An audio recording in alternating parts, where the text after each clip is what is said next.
हाँ जी, तो गाइज़ अस्सलाम वालेकुम। तो गाइज़ आज की इस लेक्चर में हम सीखने वाले हैं how to remove or delink a node from the list. ठीक है, फ्रॉम अ लिंक लिस्ट। तो डिलीशन का ऑपरेशन हम इसमें परफॉर्म करेंगे। तो चलिए आइए स्टार्ट करते हैं। तो गाइस हम पहले चलेंगे कंपाइलर पे, और मैंने एक छोटी सी मिसाल भी रखी हुई है आपके लिए, इंशाल्लाह आपको समझ आएगी। यहाँ पे मैं मैसेज डिस्प्ले करवा देता हूँ कि अभी हम क्या करने वाले हैं। How to delete a node from a link list. ठीक है, कि हम कैसे एक नोड को लिंक लिस्ट में से रिमूव कर सकते हैं। तो लिहाजा गाइज इसके लिए हम वॉइड डाटा टाइप इस्तेमाल करेंगे। आपको पता है वॉइड एक ऐसी डाटा टाइप है जो कुछ भी वैल्यू रिटर्न नहीं करती। तो डेलीशन के नाम से हम इस ऑपरेशन का नाम रख लेते हैं डेलीशन। ठीक है, आपको पता है गाइज अगर हमें कोई डाटा कोई नोड डिलीट करना है तो हमें उसके लिए उसकी की वैल्यू चाहिए होगी। तो हम यूज़र से उसकी की वैल्यू मांग लेते हैं। हम इसके अंदर आर्गूमेंट पास करवा देते हैं, इंटीजर डाटा टाइप के वैल्यू मैं मांग लूँगा किससे, यूज़र से, मेन की बॉडी के अंदर जाके। तो गाइज मैंने डिलीशन का ऑपरेशन स्टार्ट कर दिया। सबसे पहले गाइज ऐसा भी हो सकता है कि हमारी लिंक लिस्ट ही खाली हो। तो पहले हम ये तसव्वुर करते हैं कि हमारी अगर लिंक लिस्ट ही खाली है तो हम, अगर हमारा हेड बराबर है नल के, यानी head is equal to null, सबसे पहले तो ये ऑपरेशन हो सकता है, यानी कि हमारी पहले से ही लिंक लिस्ट खाली हो। अगर हेड में नल का डाटा नल स्टोर है एड्रेस, तो इसका मतलब है लिंक लिस्ट पूरी की पूरी खाली है। तो मैसेज डिस्प्ले करवा दो कि तुम भाई आप कुछ डिलीट कर ही नहीं सकते, लिंक लिस्ट इज़ ऑलरेडी खाली, यानी कि लिंक लिस्ट पहले से ही एम्प्टी है। नो नो नोड, यानी कि कोई नोड एग्जिस्ट नहीं करता। ठीक है, नो नोड एग्जिस्ट, ये चीज़ यार ठीक है, मैंने कुछ भी मैसेज डिस्प्ले करवा दिया है कि इसमें पहले से ही लिंक लिस्ट में कोई नोड एग्जिस्ट ही नहीं करता। अगर ऐसा नहीं है गाइस कि नोड एग्जिस्ट करता है, ठीक है, लिंक लिस्ट खाली नहीं है, तो एल्स की बॉडी में आ जाए, एल्स की बॉडी में। अब फॉर एग्जांपल है गाइस, या तो ऐसा हो सकता है कि दो कंडीशन हो सकती हैं। या तो ये हो सकता है कि यूज़र चाहे कि हेड जो है, हेड ही यहाँ पे क्या हो, स्किप हो जाए, यानी हेड डिलीट हो जाए, हेड वाला नोड।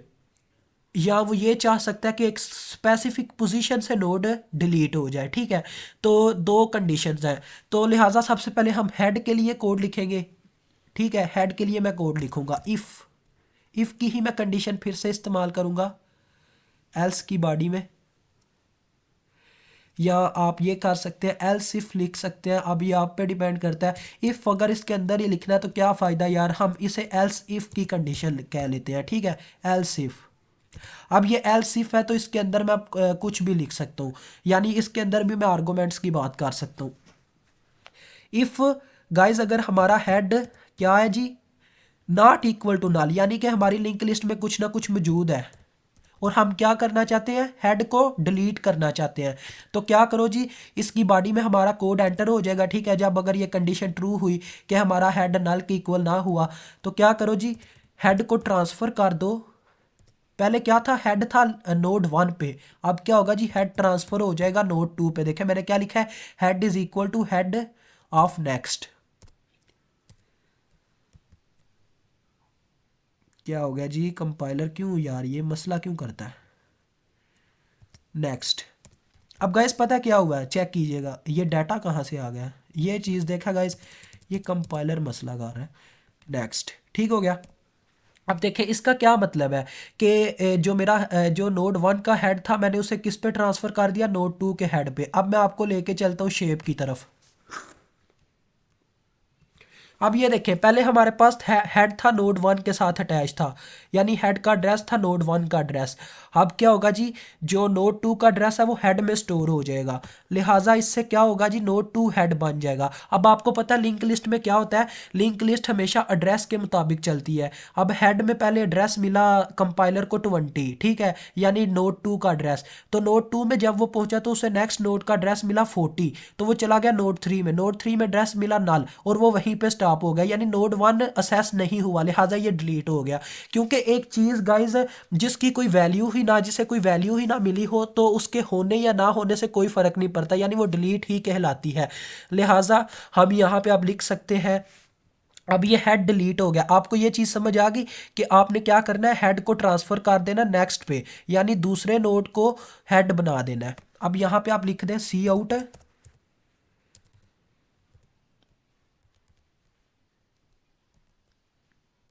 Node deleted. ठीक है, तो ये हमारा नोड डिलीट हो गया जी। अब नेक्स्ट बात करते हैं, अगर जो हमारा यूज़र है, यानी कि जो यूज़र वैल्यूज़ पुट कर रहा है, वो चाहता है कि मैं एक स्पेसिफिक पोजीशन से नोड डिलीट करूं, तो उसके लिए भी हम यहाँ पे चॉइस रखेंगे। सबसे पहले तो गाइज हमें ये पता होना चाहिए कि हमारे पास लिंक लिस्ट में कितने नोड एग्जिस्ट करते हैं। तो उसके लिए आपको सबसे पहले क्या करना होगा, एक नोड लेना होगा, यानी एड्रेस लेने होंगे। सबसे पहले मैं एड्रेस लेता हूँ टेम्प के नाम से, नल नल का। ठीक है, नल का एड्रेस मैंने ले लिया। ठीक है, उसके बाद मैं एक और एड्रेस लूँगा नोड, एक और पॉइंटर लूँगा हेड के नाम से, जैसे हमने नोड एग्जिस्ट में किया था। अब मैं यहाँ पे ptr में हेड स्टोर करवा दूंगा ताकि हम क्या कर सकें गाइज, पूरी लिंक लिस्ट चेक कर सके, हेड टू नल जा सके। आगे चेक कीजिएगा। अब मैं नोड करंट नोड लेता हूँ, देखें अब स्पेसिफिक नोड, क्योंकि गाइज स्पेसिफिक नोड का मतलब है कि जो यूज़र होगा वो कोई ना कोई की वैल्यू पुट करेगा, के वैल्यू पुट करेगा, तो उसको चेक करने के लिए हमें हेड टू नल तक जाना होगा। अब हम यहाँ पे नोड एक लेते हैं, यहाँ पे लेते हैं करंट, यानी करंट पोजीशन हमारी क्या होगी, करंट नोड हम ले लेते हैं। करंट नोड हमारा किसके बराबर होगा जी, हेड से नेक्स्ट वाला नोड। ठीक है, is equal to head arrow next करेंगे तो इसका क्या मतलब है, हेड से नेक्स्ट वाला नोड, यानी नोड टू। अगर नोड वन हेड है तो नोड टू क्या होगा, हेड से नेक्स्ट वाला नोड, यानी करंट नोड। तो ये मैंने तीन गाइज एड्रेसेस दे दिया कंपाइलर को। कंपाइलर इन सब की जाके क्या लेगा जी, इंफॉर्मेशन ले लेगा। अब नेक्स्ट हमने कंडीशन लगानी है, वाइल। वाइल की मैंने कंडीशन लगा दी गाइज। वाइल में मैं लिखता हूं अगर हमारा करंट नोड जो है,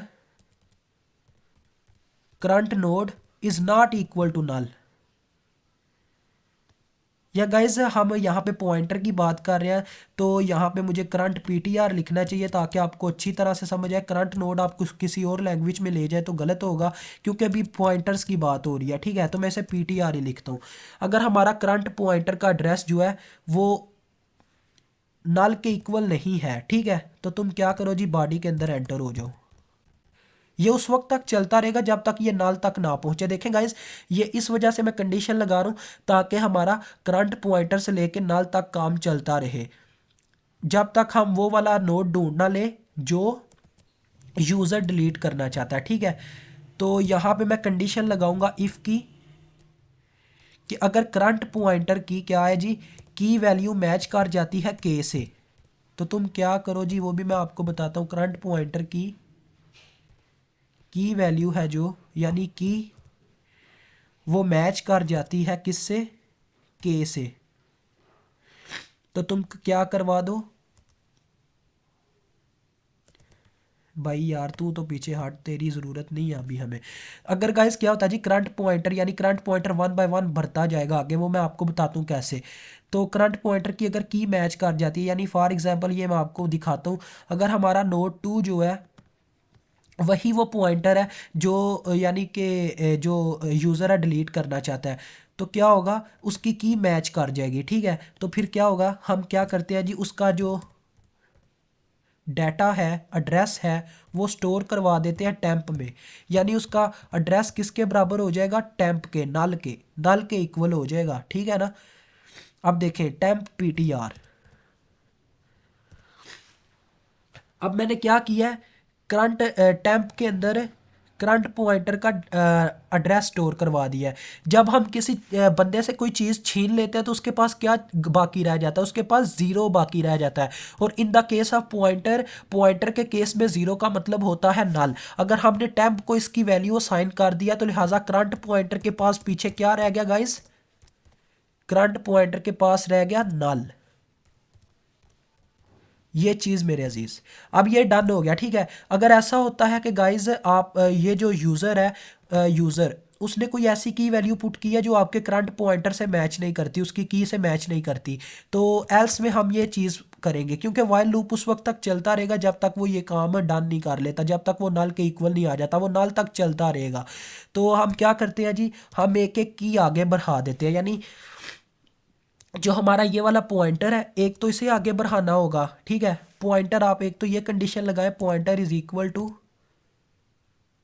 पॉइंटर नेक्स्ट, यानी एक तो पॉइंटर को एक कदम आगे बढ़ा दे, ठीक है। एक कदम मैंने पॉइंटर को आगे बढ़ा दिया, और इसी तरह से एक कदम मैं क्या करूँगा जी, करंट पॉइंटर को आगे बढ़ा दूंगा।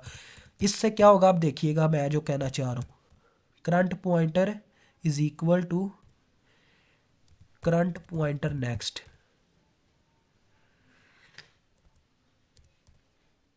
अभी आपको समझ आएगी गाइज मैं क्या कर रहा हूँ यहाँ पे, करंट पॉइंटर नेक्स्ट, और ये हमारा जी ये बंद हो गया। अब देखें गाइज इससे क्या मदद होगी, देखें पहले तो चेक हो गया, उसने चेक किया अगर इसकी की नहीं मैच करती तो एक एक कदम दोनों आगे बढ़ गए, यानी पॉइंटर नेक्स्ट पे चला गया, यानी जहाँ पे आगे हम हेड पे थे, हेड से आगे दूसरे नोड पे चले गए, पॉइंटर नोड दूसरे पे चला गया, ठीक है।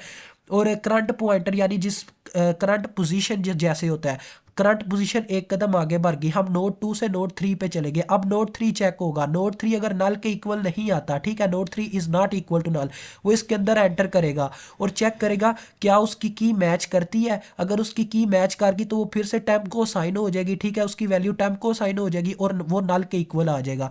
अब ये उस वक्त तक चलता रहेगा जब तक हमारी वैल्यू नल नहीं हो जाती। अब जैसा कि आपको इस एग्जाम्पल के अंदर ये नज़र आ रहा है कि इसके अंदर 3 नोड है, तो तीसरे नोड के बाद जब वो चौथे नोड पे जाना चाहेगा तो नल जो है क्या होगा जी, नल के बराबर आ जाएगा, और ये हमारी कंडीशन फॉल्स हो जाएगी। ये वाली कंडीशन ये देखें, ये कंडीशन फॉल्स हो जाएगी वाइल लूप की, और वो वाइल की बॉडी से बाहर आ जाएगा, और यहाँ पे हम वाइल की बॉडी क्लोज कर देंगे इस पॉइंट पे। अब गाइस ये सारा प्रोसीजर करने का हमें क्या फ़ायदा हुआ, इस प्रोसीजर से ये होगा जो यूज़र है वो जो करंट पॉइंटर यानी जो नोड डिलीट करना चाहता है उसका एड्रेस टेम्प में स्टोर हो चुका है, ठीक है। तो अब हम यहाँ पे कंडीशन लगाएंगे, इफ़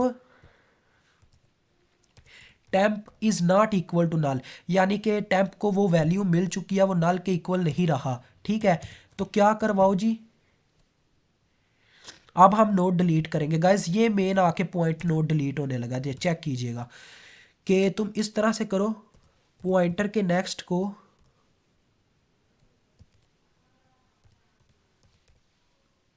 बराबर कर दो जी टेम्प के नेक्स्ट से। अब देखिएगा इससे क्या फ़र्क पड़ता है, आपको इसकी डायग्राम से ज़्यादा समझ आएगी। आगे आपने नीचे गाइज वही मैसेज लिखना है कि नोड डिलीटेड, ठीक है। ये मैं यहाँ से कॉपी कर लेता हूँ, यहाँ पे ये कहाँ पे है जी, ये है। बस आपका डिलीशन का यही तक था। ये थोड़ा मुश्किल है, इसी वजह से मैं ना इसको एक्सप्लेन करता हूँ अभी थोड़ा।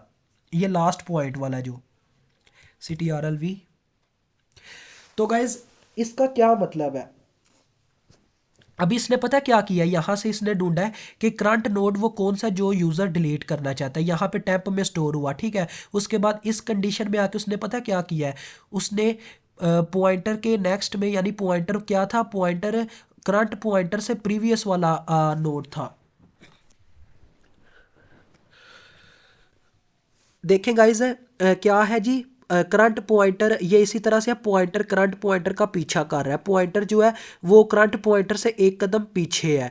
तो इससे पता क्या होगा, अभी आपको मैं मिसाल पे लेके चलूँ ना, ये देखें इससे क्या हुआ जी, जो करंट पॉइंटर है उसका एड्रेस स्टोर हुआ टेम्प में, ठीक है। टेम्प में उसका एड्रेस स्टोर हुआ जो कि नल था, ठीक है। तो नल उसकी जगह नल आ गया। फिर नेक्स्ट क्या हुआ जी, चेक करें, ये लास्ट है, देखें इसमें क्या हुआ, जो हमारा पॉइंटर था ना, यानी उससे एक कदम पीछे वाला, इसे आप प्रीवियस पॉइंटर भी कह सकते हैं। चले मैं प्रीवियस पॉइंटर के नाम से इसे रिप्रेजेंट करता हूँ ताकि आपको ज़्यादा अच्छी तरह से समझ आए। इसे हम क्या लेते हैं, प्रीवियस पॉइंटर, ठीक है, प्रीवियस पॉइंटर। तो यहाँ पे भी फ़र्क आ जाएगा, इसे यहाँ पे भी लिखना पड़ेगा प्रीवियस पॉइंटर,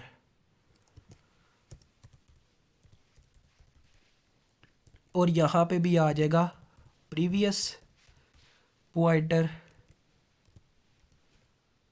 और उसके बाद गाइस ये एक दफ़ा लाजमी समझ के जाएं क्योंकि ये आपके लिए बहुत ज़रूरी है। अब गाइस पता क्या है, प्रीवियस पॉइंटर के जो नेक्स्ट है ना, ये नेक्स्ट का मतलब होता है उसका जहाँ वो वाला बॉक्स जहाँ पे नेक्स्ट नोड का एड्रेस स्टोर होता है, उसमें किसका एड्रेस स्टोर हो जाएगा, टेम्प का एड्रेस स्टोर हो जाएगा, टेम्प के नेक्स्ट वाला एड्रेस स्टोर हो जाएगा। चेक करें।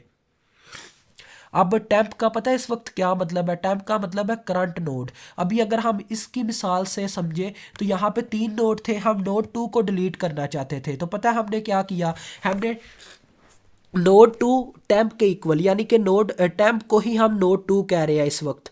तो हमने क्या किया जी, कि जो हमारे पास नोड 1 था उसके नेक्स्ट में क्या स्टोर करवा दिया, टेम्प के नेक्स्ट वाले नोड का एड्रेस। तो देखिए टेम्प के नेक्स्ट वाले नोड का एड्रेस क्या था, 40।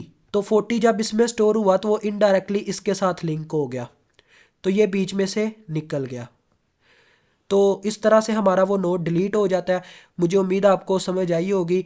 थोड़ा बहुत आपने इसका लॉजिक समझना, जैसे मैंने समझाया कि सबसे पहले हमने क्या करना है, ये चेक करना है कि लिंक लिस्ट कहीं पे खाली तो नहीं है। उसके बाद दूसरा काम ये है, अगर दो ही चॉइसेस होती हैं यूज़र के पास, या तो एक स्पेसिफिक पोजीशन से किसी नोड को डिलीट करना या हेड को ही डिलीट कर देना। तो हेड को डिलीट करना तो काफ़ी आसान है। उसके बाद स्पेसिफिक पोजीशन भी आपको समझ आ गई है कि हमने 3 चीज़ें ले लेनी है। एक तो टेम्प ले लेना, यानी टेम्प और हेड ले लेना, ताकि हम हेड से लेके नाल तक जा सकें, और करंट पॉइंटर को हेड से एक कदम आगे रखना है ताकि हम वो चीज़ असेस कर सकें जिसे हम डिलीट करना चाहते हैं। बाद में आपने उसी चीज़ को असेस करके यहाँ पे क्या करना है जी, गाइस पता है क्या बात है, डिलीशन का बिल्कुल ये मतलब नहीं है कि किसी चीज़ को बिल्कुल ख़त्म कर देना मेमोरी में से। उसका ये मतलब होता है हम उसको स्किप कर देते हैं।